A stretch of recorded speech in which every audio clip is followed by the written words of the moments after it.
somente para fazer um comentário sobre a ocasião da missa de hoje. Já estamos numa prolongada cerimônia, tivemos o santo batismo, tivemos a bênção pós-parto, tivemos as confissões. As crianças já devem estar cansadas, sim, com certeza. As crianças, quando ficam assim, não podem brincar muito, né? Então, trabalho. Nós não poderíamos deixar de fazer um comentário sobre a ocasião das têmporas de hoje, porque encaixa muito bem com a ocasião do batismo. Porque, como repetidas vezes eu disse no batismo, ali desaparece das nossas almas o pecado original. Desaparece das nossas almas. A graça de nosso Senhor Jesus Cristo é essa graça que Ele conseguiu para todos nós na Santa Cruz. Ela faz desaparecer o pecado mortal, o pecado original das nossas almas.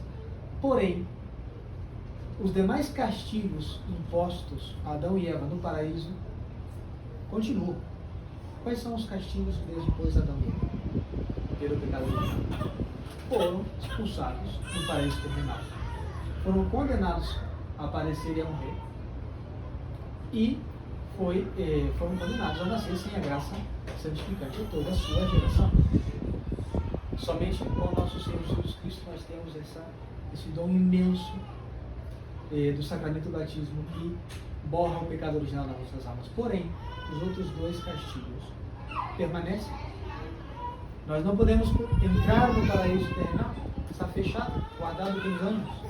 O homem já não pode entrar ali. Mas o que afeta diretamente a todos é o castigo do padecimento e do óbito. Todos nós chegaremos ao dia da morte, todos nós estamos em cima das nossas pessoas esse castigo do sofrimento. E o pior dos sofrimentos, que não se compara com nada, são as tentações. É a inclinação ao mal. A gente pensa nos sofrimentos e vai pensar em problemas de saúde, problemas econômicos. O pior que nós temos é a inclinação ao mal. Com o pecado de Adão e Eva, o homem ficou inclinado às coisas más. Não tinha essa inclinação, tinha sido criado em graça. Foi provado, caiu. E agora está destinado a pelejar na terra para chegar ao céu. Essa inclinação ao mal não desaparece no batismo, o que é claro, evidente e comprovável. Nós vemos, as pessoas somos ruins, somos egoístas, temos um amor próprio gigantesco, queremos ser o centro do universo, precisamente pela degradação da natureza humana no pecado original. O que nós devemos fazer para aperfeiçoar as nossas almas? Em primeiríssimo lugar, a adesão à fé católica. A adesão à fé católica, que é a adesão ao nosso Senhor Jesus Cristo. Fora da igreja não há salvação, não há santidade. São dogmas da igreja. Primeiríssimo lugar. E depois cumprir com as leis da igreja. Uma dessas leis são as leis das penitências. Por isso, eu lembro que eu expliquei para os senhores o que representava as cores litúrgicas. O roxa, o violeta, representa o luto, a penitência.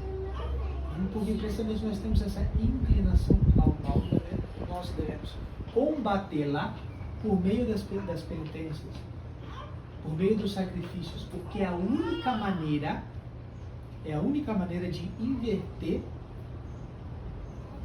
o grave dano que foi feito na alma humana pelo pecado original. Antes do desastre edênico, a nossa razão estava por em cima dos sentidos. O homem não ia aceitar com a sua razão o que os seus sentidos queriam de maneira desgovernada. Com o pecado original, tudo ficou ao contrário. Os nossos sentidos lutam contra a nossa razão. Isso é o que quer dizer São Paulo quando diz que a carne luta contra o espírito, e ao contrário também. Nós queremos com os sentidos coisas que sabemos que a razão não permite. Porque sabemos que tal ou qual coisa é ofensa de Deus, é pecado mortal, me deixa longe da amizade de Cristo, da vida eterna. Mesmo assim, os sentidos insistem para que nós saciemos a sua vontade. Esse é o grande desequilíbrio provocado pelo pecado original nas nossas almas. E somente, sem nenhuma exceção, somente uma vida sacrificada, somente os cristãos que seguem a nosso Senhor Jesus Cristo em tudo, principalmente no Calvário, só essas almas estão no caminho para a santidade. Deus quer que chegue. Mas não há santo que passou por essa terra que não praticou os sacrifícios, as penitências, os jejuns, as vigílias, porque precisamente é o que auxilia as nossas almas a vencer esse grande desequilíbrio. E muitos protestantes dizem, não, mas nosso Senhor já pagou suficientemente na cruz. Sim, um sacrifício suficientíssimo. Um sorriso de Cristo seria bastante para redimir galáxias. Porém, ele quis provar o seu amor entregando até a última gota de sangue. Veja, se fosse possível provar que Deus não existe, não é possível. Mas se fosse possível provar que Deus não existe, seria mais fácil provar que Deus não existe que provar que Deus não nos ama.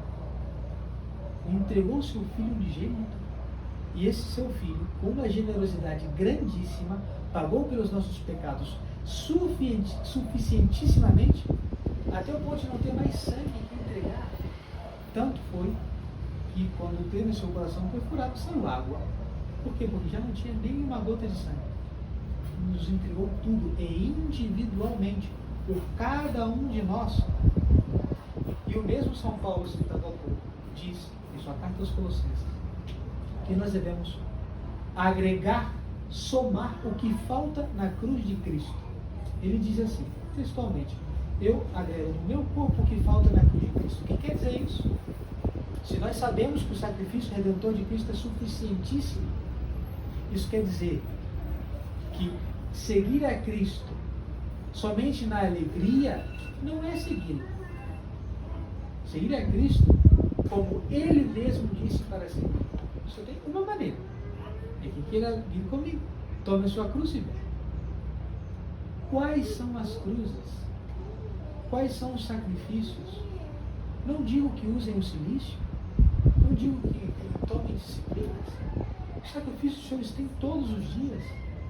O casamento é um martírio. O matrimônio é um martírio.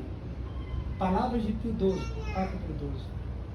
Como não podem oferecer sacrifício? Claro que pode. O sacrifício de toda uma vida de pai para manter a família é um sacrifício. Se fizer com o propósito de oferecer aquilo por amor a Deus, é um sacrifício. A mãe que se dedica à educação dos seus filhos e faz por amor a Deus é um motivo de sacrifício.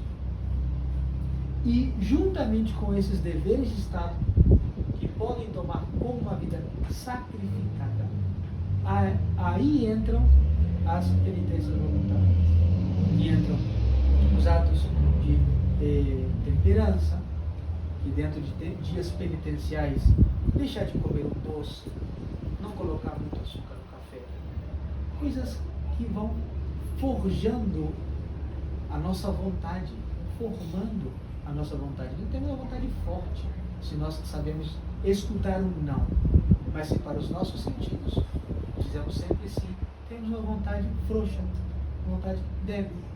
Qualquer adversidade a gente quebra, a gente cai, porque falta a vontade. A gente deve fortificar por meio das virtudes. Também entra as penitências voluntárias, o jejum, fazer uma comida no dia, por exemplo, é um sacrifício muito grande para muitas pessoas. Ou um dia completo de jejum.